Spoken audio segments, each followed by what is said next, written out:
Bonjour à vous qui nous regardez, merci de votre fidélité. Nous partons aujourd'hui à la découverte du diocèse de Laval, un diocèse qui accueille depuis un an son nouvel évêque, Monseigneur Thierry Scherer, nommé évêque de Laval le 21 mai et ordonné le 6 juillet 2008. Monseigneur Thierry Scherer, bonjour. Bonjour. Vous êtes donc le nouvel évêque du diocèse de Laval.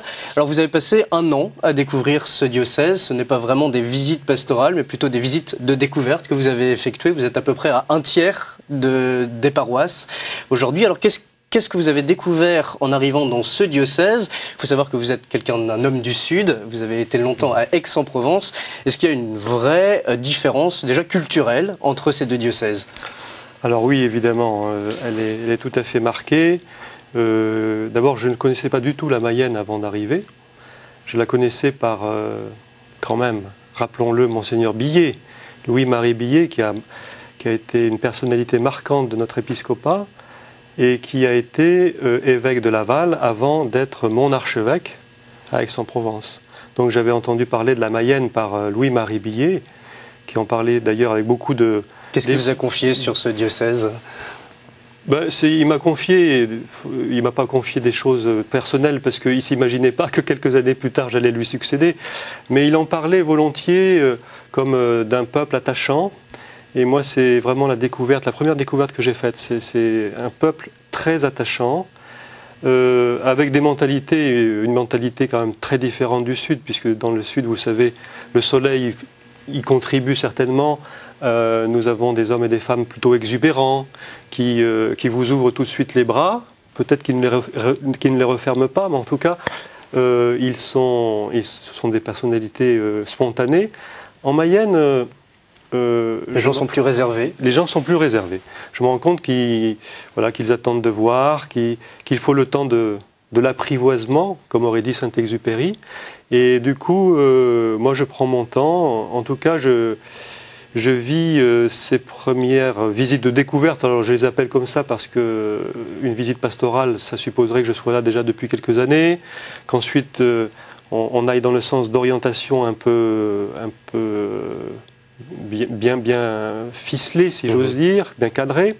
Pour moi, je prends le temps simplement d'aller à la rencontre. Je l'avais dit dès que j'avais été interviewé le 21 mai 2008, on m'a appelé au téléphone, alors je lui ai dit, écoutez, voilà, moi je n'ai pas de projet préétabli, je me donne un an et plus pour aller à la rencontre de la population, des communautés chrétiennes, parce que je pense qu'on ne peut rien faire de bon si d'abord on n'entre pas en phase avec la population. Concrètement, vous annoncez votre venue dans une paroisse et vous y restez combien de temps? Quelques heures ou quelques jours? Alors quelques jours. En fait, j'ai laissé les prêtres libres d'organiser cette visite de découverte avec leur équipe pastorale en fonction de leurs désirs. Et alors ça donne des genres assez variés, mais enfin bon, globalement, j'y passe au moins une journée pour rencontrer les forces vives de la paroisse. Normalement, on y prévoit aussi une célébration le dimanche quand c'est possible. Et puis l'intérêt aussi, c'est de rencontrer les élus. Donc ça, c'est passionnant. Et voilà, c'est ce que j'ai fait depuis à 2 ou 3 reprises déjà. Mais vous voyez, c'est à la discrétion des prêtres qui organisent cela. Donc je leur fais confiance. Ils me disent quelques jours avant comment ils ont prévu la chose. Et puis moi, je me coule dans leurs propositions. Alors bien qu'il y ait 3 pôles attractifs dans ce diocèse, on pense bien sûr à Laval, Mayenne, Château-Gontier, ça reste quand même un diocèse très rural. Oui. Est-ce que c'est quelque chose que vous avez aussi découvert? J'imagine que vous le saviez, mais est-ce que du coup ça crée une particularité dans votre diocèse? Alors évidemment, vous voyez, moi, quand je suis arrivé en Mayenne, on m'a dit c'est un petit diocèse. Alors j'ai dit petit de quel point de vue? En superficie, c'est exactement la même superficie que les Bouches-du-Rhône d'où je viens. C'est même un peu plus grand, la Mayenne, quelques kilomètres carrés en plus. Mais il y a 6 fois moins d'habitants en Mayenne que dans les Bouches-du-Rhône. Donc ça fait que on a une configuration rurale qui est complètement différente évidemment de la configuration urbaine du sud de la France où j'ai vécu longtemps. Et évidemment, ça nous oblige à penser la pastorale complètement autrement. Parce que, par exemple, par rapport aux effectifs de prêtres, il y a plus de prêtres encore actuellement en Mayenne que dans les Bouches-du-Rhône, plus de prêtres en activité. Mais leur répartition, leur mission pastorale est beaucoup plus difficile à assumer, précisément parce que on est dans une configuration très dispersée et c'est pas simple à gérer, malgré le regroupement paroissial qui a été fait par mon prédécesseur. Voilà, donc une centaine de prêtres encore en activité pour 31 paroisses. Vous faites la comparaison entre les diocèses et, je veux dire, c'est judicieux aujourd'hui de comparer les diocèses, ou alors est-ce que vous me parliez de cette particularité donc du diocèse de Laval, un diocèse rural, est-ce qu'aujourd'hui on n'a pas intérêt à considérer justement le diocèse avec ces éléments? Oui, alors de toute façon, ce n'est plus un scoop. Nous sommes dans une période où il y a une récession quand même assez caractéristique des vocations. Bon, je ne suis pas pessimiste parce que sur les vocations, je peux dire quand même ma joie, c'est que en 2 mois, j'ai présidé 3 professions monastiques, 3 professions religieuses, de jeunes femmes qui se sont engagées pour la vie. Et puis, dimanche prochain, je vais avoir la joie d'ordonner 2 prêtres, 2 nouveaux prêtres pour le diocèse. Donc, le dimanche 7 juin. Le dimanche 7 juin. Alors, je suis gâté, je suis un privilégié. Je pense que peu d'évêques ont eu ce bonheur d'ordonner. D'abord, moi, je venais d'être ordonné évêque, puisque j'étais ordonné le 6 juillet. 2 mois après, j'ordonnais ces 2 diacres en vue du sacerdoce que je vais maintenant ordonner prêtre. Donc c'est quand même fabuleux, puis c'est un signe de vitalité, il ne faut pas dire le contraire. En même temps, il ne faut pas se voiler la face, les difficultés, elles sont là. Vous avez enterré une douzaine de prêtres cette année. Oui. Ça, c'est aussi une réalité. Ah, ça, c'est une réalité. Et puis, bon, la moyenne d'âge du clergé est très élevée. Donc, ça va nous obliger, si vous voulez, à ouvrir des chemins nouveaux pour vivre le ministère presbytéral. Et moi, j'ai commencé un petit peu à ouvrir des perspectives auprès de mes frères prêtres et diacres pour essayer de faire en sorte que le ministère du prêtre soit vécu d'une façon d'abord plus fraternelle, moins dispersée, parce que la solitude des prêtres c'est quand même aussi une question qui nous soucie. Et donc, il faut arriver à faire que les prêtres soient heureux entre eux. Alors voilà, on commence à voir se dessiner des perspectives qui ne pourront vraiment, évidemment, réussir et fonctionner que si les prêtres y consentent.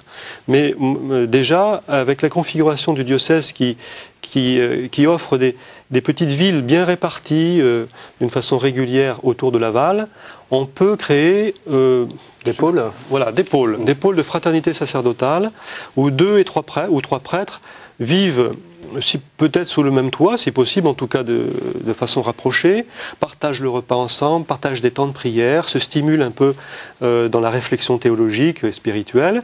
Et puis à partir de là, si vous voulez, on peut concevoir le ministère d'une façon plus itinérante, en couvrant le secteur ou le doyenné qui leur est échu à partir de leur lieu de vie.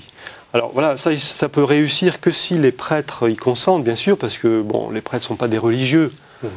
Mais je vois que... Il y a une demande peut-être aussi de leur part. Quelques-uns déjà m'ont dit que ce projet les séduisait.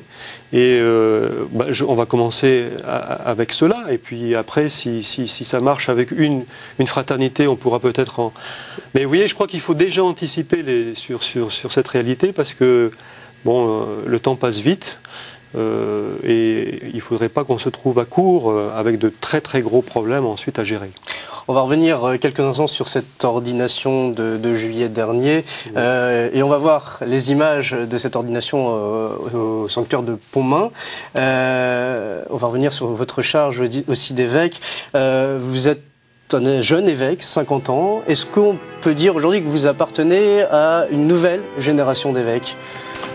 Oui, forcément, par la force des choses, puisque j'ai 50 ans. On peut signaler quand même que toute la province de l'Ouest est en voie d'être renouvelée complètement, puisque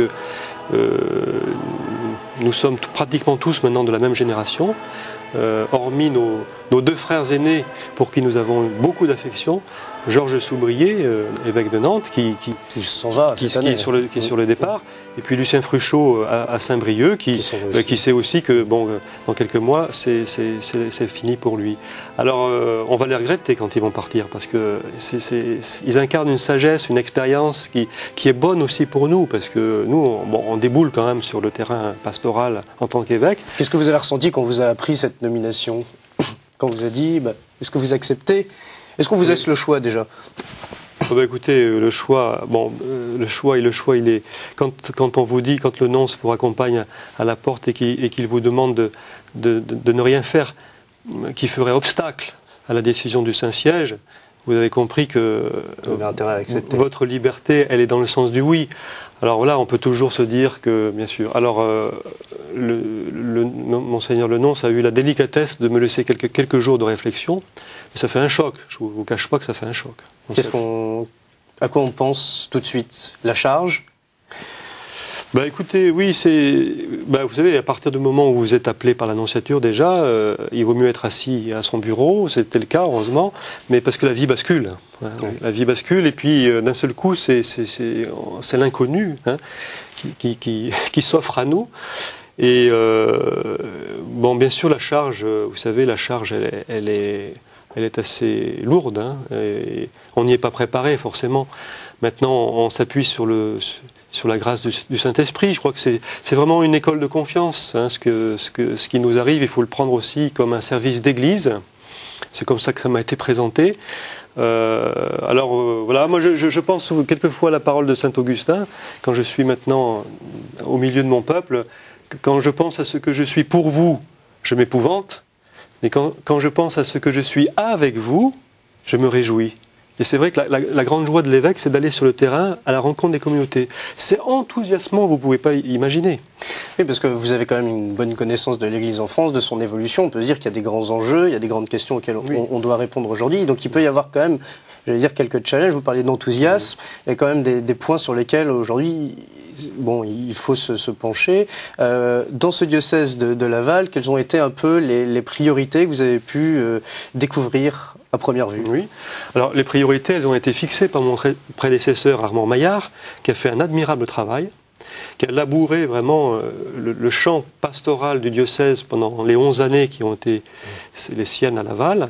Vous parliez des fraternités, ça en fait partie. Ça. Alors, pas justement les fraternités. Alors, les fraternités, c'est peut-être ce que je grefferais d'un peu de nouveau sur les projets qu'a lancé Armand Maillard, juste avant d'ailleurs son départ. Il a publié une lettre pastorale, il fixait un certain nombre d'orientations, parmi lesquelles il y avait le souci de formation tous azimuts. Hein. Les laïcs et puis les prêtres aussi, parce qu'on est sans cesse à l'école quand on est au service de l'Évangile. Et puis donc ce qu'il appelait les fraternités de proximité. Les fraternités de proximité, c'est ces petits groupes de chrétiens auxquels on confie la mission de rendre visible l'Église dans chacune des communes de la Mayenne, quand bien même l'Eucharistie ne serait pas célébrée tous les dimanches, il faut faire vivre les églises. Aujourd'hui, d'ailleurs, on en a parlé entre évêques à l'Assemblée plénière de novembre, il faut une visibilité de l'Église qui fait qu'il faut à nouveau ouvrir nos églises, les rendre accessibles, les faire visiter, valoriser leur patrimoine, et puis mettre de la prière là-dedans. Donc ça suppose une formation. La bonne volonté, c'est bien, mais ça ne suffit pas. Donc, concrètement, comment ça se passe? Vous avez des équipes, on parlait tout à l'heure de 31 paroisses, 261 communes. Concrètement, comment ça se passe? Il y a forcément des communes où on peut se dire il ne se passe rien. Alors il se passe toujours quelque chose, fort heureusement, parce que quand même il y a des rotations. Et dans l'organisation de de la célébration de la messe au moins. Puis il y a toujours au niveau cultuel, bon, les mariages, les funérailles qui sont célébrés aussi dans les églises communales, même si bon, les gens sont attachés à leur clocher aussi. Très attachés. Oh là là, ça c'est ce que j'ai découvert. Ça saute aux yeux. Ça saute aux yeux que malgré le regroupement paroissial, 31 paroisses, les gens n'ont pas évidemment fait encore le changement de mentalité qu'il faudrait peut-être faire. C'est-à-dire comment aujourd'hui, quelle mentalité il faudrait avoir en définitive? Consentir à rendre visible la paroisse, pas dans son petit clocher à soi, mais là où il y a une visibilité de l'Église quand même plus manifeste. Alors ça suppose des sacrifices, ça suppose qu'on se déplace pour aller à la messe, on n'a pas toujours la messe dans son clocher. Ça suppose aussi qu'on va chercher, on fait un peu le transport pour ceux qui ne peuvent pas venir, ça c'est un gros problème dans les diocèses ruraux. Appel à la solidarité. Bien sûr, ouais. Parce qu'il y a des tas de personnes âgées qui souffrent de ne pas pouvoir avoir l'Eucharistie tous les dimanches et qui n'ont personne pour les conduire. Alors, il y a bien sûr la messe télévisée. On dit que c'est la plus grande paroisse de France, mais ça ne remplace pas la participation effective à l'Eucharistie avec le fait de recevoir le corps du Christ, la communion. Et alors voilà, donc il y a, vous voyez, 31 paroisses, c'est le gros travail de restructuration qu'a fait mon prédécesseur, mais ça ne résout pas tous les problèmes. Et là, je dirais, il y a vraiment un changement de mentalité à opérer pour que on puisse maintenant vivre les choses autrement, parce qu'on ne peut plus penser que chacun aura son Eucharistie, sa messe tous les dimanches dans son clocher, vous voyez. C'est facile de le dire ça, lorsqu'on vient d'ailleurs, il faut changer les mentalités dès qu'on arrive. Bien sûr. Moi je comprends qu'il faut du temps, il faut du temps, il faut de l'écoute, il faut de la compassion, mais vous voyez, je crois que quand on regarde les débuts de l'Église, dans les Actes des Apôtres, finalement, c'est comme ça que ça a démarré. Alors je crois qu'il faut revenir à une église un peu des Actes des Apôtres. C'est un peu notre projet pastoral sur 3 années. On veut finalement favoriser un ancrage spirituel des croyants autour de la parole de Dieu. Alors ça se vit déjà dans plusieurs diocèses de France. La parole de Dieu, c'est un trésor. Et il faut que nous la rendions accessible par tous les moyens. Parce que c'est le premier pain par lequel le croyant est nourri dans sa foi. Et aujourd'hui, beaucoup de gens sont à rejoindre un peu sur le seuil de l'Église, des gens qui sont loin de l'Eucharistie, justement. Peut-être que pour leur redonner faim de Dieu, il faut commencer par le pain de la parole, avant de passer au pain de l'Eucharistie. On voit bien que c'est dans l'Évangile, l'homme ne vit pas seulement de pain, mais de toute parole qui sort de la bouche de Dieu. Alors nous avons un projet qui va s'étaler sur 3 ans, où on va donner aux croyants de s'approprier le mieux possible l'Évangile de Saint Luc, parce que l'année prochaine, ce sera l'évangile qu'on va lire pendant l'année liturgique. Et puis l'année d'après, on lira les Actes des Apôtres, du même auteur, Luc. Et puis la 3e année, on invitera les communautés chrétiennes, j'allais dire un peu à rédiger leurs propres actes des apôtres, leurs propres actes. Voyez. Alors ça correspondra aussi au moment où les paroisses vont relire un peu leur orientation pastorale. Parce que Monseigneur Maillard leur avait dit, allez, chaque paroisse, vous faites un projet pastoral, vous élaborez un projet pastoral, vous dites ce qui est important pour vous en fonction de la réalité que vous rencontrez dans votre village, et puis 5 ans après, viendra le temps du bilan, et en fait on va arriver en 2010 au temps du bilan, puisque ces projets pastoraux ont été rédigés en 2005, au moment des 150 ans du diocèse. Parce que vous savez que le diocèse de Laval est un jeune diocèse. Je ne suis que le 15e évêque de Laval. Il a été fondé en 1855. Alors, ça paraît incroyable, on peut se dire que c'est acquis, cette parole de Dieu chez les chrétiens. Ça paraît incroyable aujourd'hui de remettre ça au centre de la vie chrétienne, alors que on pourrait dire ça fait partie de la vie chrétienne et que ça devrait être acquis. Ça devrait être acquis, mais en fait non, je pense que la réalité, c'est pas ça. Je pense que nos frères protestants nous ont largement devancés sur ce chemin, mais honnêtement, on a un mea culpa à faire, nous les catholiques, parce que la parole de Dieu n'est pas encore passée vraiment j'allais dire dans les mœurs. Mais voilà, donc il faut que par tous les moyens, on nourrisse les croyants.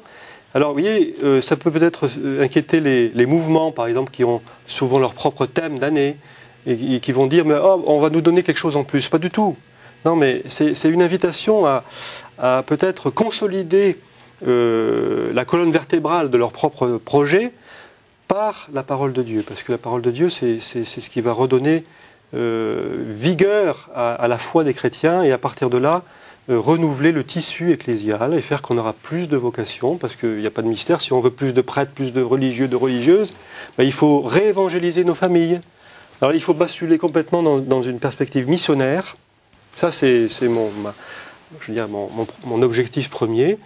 La formation, puis la mission, les vocations.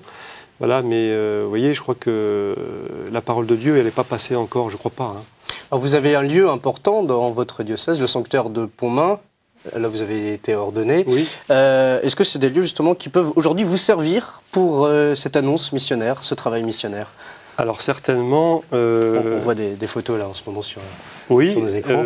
J'ai eu la joie. Alors ça, c'était la grande nouveauté du diocèse de Laval, c'est qu'un évêque, pour la première fois, se faisait ordonner, non pas à Laval même, mais dans la basilique de Pontmain, qui est au nord-ouest du diocèse.